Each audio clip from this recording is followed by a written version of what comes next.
Hi everyone. Today I'm going to show you how to set a default browser in your MacBook. I'm currently using a Mac Mini, but the settings should be same for MacBook or MacBook Air or MacBook Pro or anything. So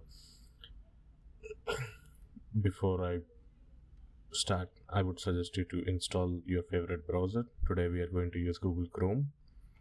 If you already don't have that, I would say just search for your browser and start downloading it.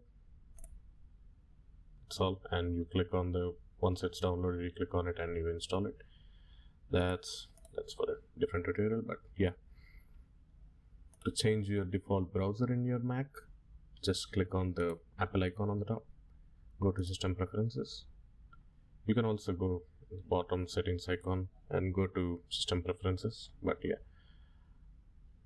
go to General, and there you can see the section called Default Web Browser. So like either Safari or Google Chrome or Brave or Firefox, anything, whatever you like. I like to do this whenever I start a new Mac virtual machine or whenever I upgrade my Mac. But yeah, because it makes life easy.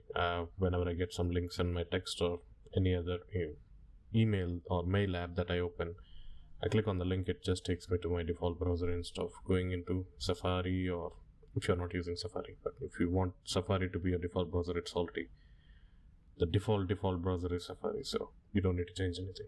But yeah, yep, this is it for today. I'll come up with more tutorials.